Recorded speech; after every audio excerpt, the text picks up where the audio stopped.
Mga sampol, labo na. Ayan o, lumabog na ang araw. Palaot na tayo. Medyo malakas na ang hangin.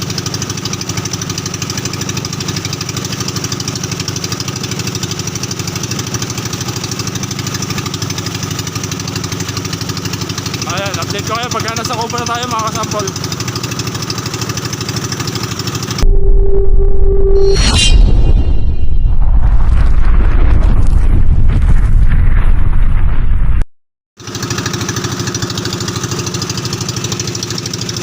Dilim na mga kasampol.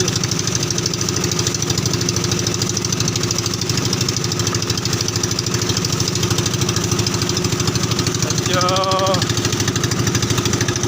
hindi pa masyadong malakas ang hangin. Wala pang alon. Ayan. Hello mga kasampol, nandito na tayo sa Kubo. At napakalakas ng hangin mga kasampol pagdating natin sa Kubo. So tignan nyo naman kung gaano kalakas ang hangin dito. Napakasarap nitong matulog mga kasampol. Dahil pa yung merong electric fan. So ayun, nakita nyo ba yung huli natin kanina? Kalahating timba. Kalahating timba ang huli natin kanina, pero kaunti lang yung tulong. Halos puro hipon mga kasampol. So mamayang umaga babawi tayo. Patay naman to kanina.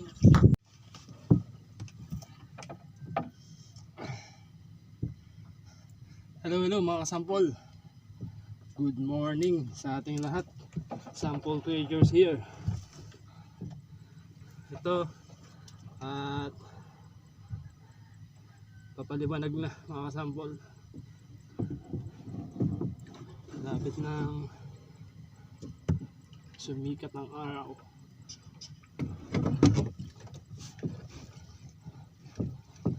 Kamusta kayo mga kasampol?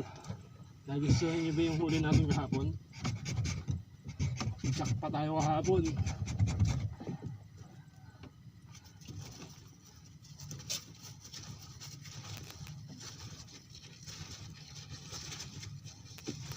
Kaya lang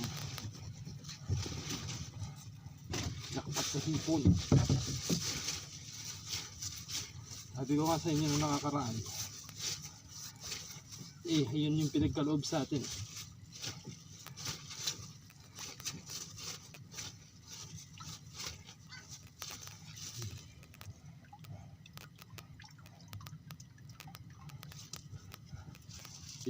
Tatanggapin natin ang maluwag yun. Yan talaga. Hindi naman tinatapon yung hipon at napapakinabangan din naman. Sarap yung iulam. Pwede yung higataan,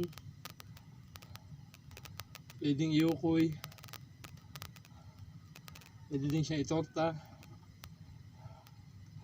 at kung ibibiladyo siya, pwede silang masahog sa mga gulay-gulay mga kasampol, sa mga lulutuin natin gulay. Malasa kasi yung hipon. Nga lang marami tayong kapwa na allergic sa hipon. Maraming allergy sa hipon. Yung iba high blood. Ganun talaga. Halos siguro mga 5 kilo yung huli natin kahapon mga kasampol. Nakakatuwa kasi talagang kada salok natin halos pansali na. Pwede na natin isalin sa timba natin.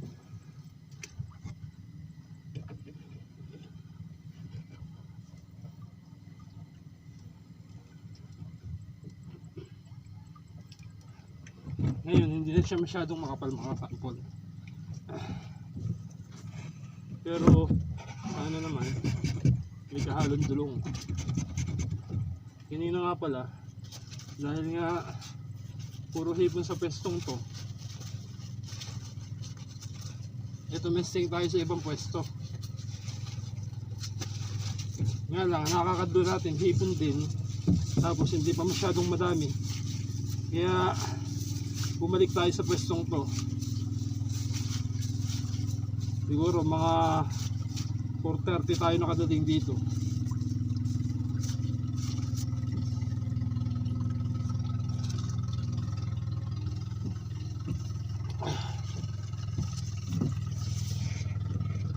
Kaya ayun.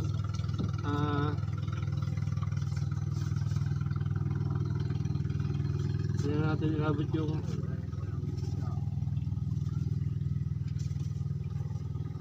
yap.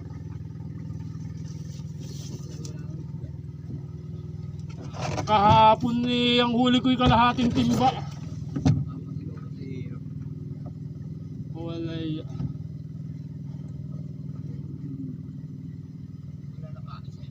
Nakaan eh.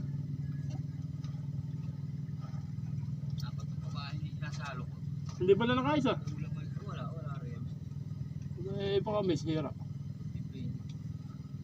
May lantot na. Oh, baka may diferensya pero may lantot din, may masamang tubig. Oo. Wala yan, naglulutaw nito at kabilaan eh, puro kanduli. Kahapon may garpa pa kahapon patay. Sa 2 kilo.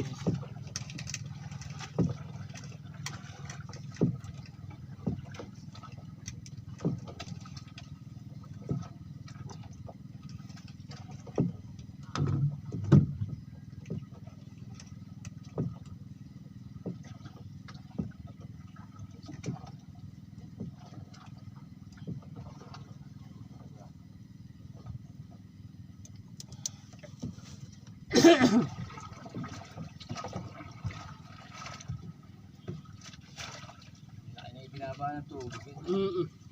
Isarangkal na. Yung taling yun. Isarangkal lang mahigit to. Ito, ang libag ko. Isarangkal lang mahigit. Ito, libag ko. Tatapatan ng tubig.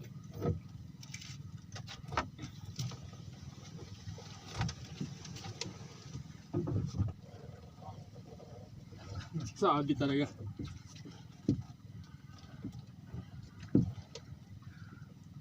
Ulam may alanganin pang puta. Eh, si Vilya, wala. Wala rin.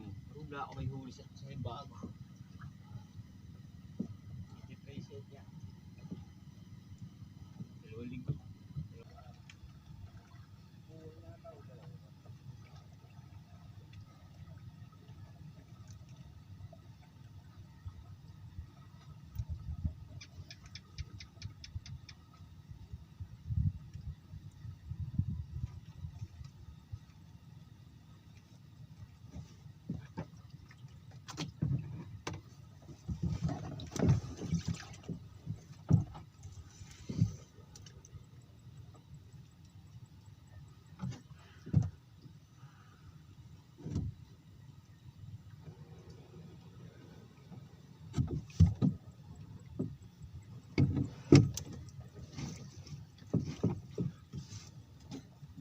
Ayun mga kasampol. At may dumaang mahing isda. Nagre-reklamo at wala daw huli ang kanyang baklad. Wala, ganun talaga mga kasampol. Season din ang panghuhuli dito sa atin. Kapag talagang pumasok na yung amihan. Bukod sa mahirap nang sumalok dahil malakas ang alon, eh mahina pa ang huli. Season po talaga kasi yan dito. Katulad dito dulong, ayungin. Ang season naman itong mga to, lumalabas sila kapag katag-amihan na. Yung mga isda naman humihina, numinipis kapag katag-amihan na. Ang balik nila pagpasok na ulit ng tag-ulan. Talagang sa mga panahon ito, pahirapan na sa baklad.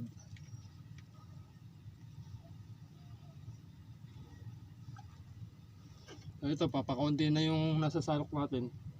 Titiyag-tiyagin pa natin ng konti.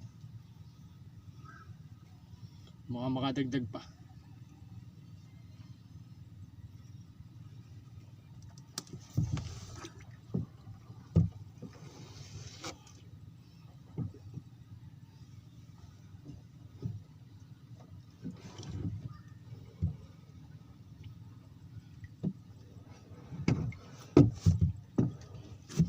So yun mga kasampol, update ko kayo mamaya pag nasa Kubo na tayo.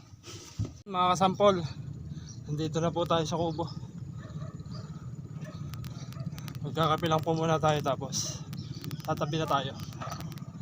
Oh, ito po yung huli natin ngayon. Sampol, pauwi na tayo. Medyo malakas pa rin ang hangin. Kaya masarap dito sa laot. Oh, ito po huli natin ngayon.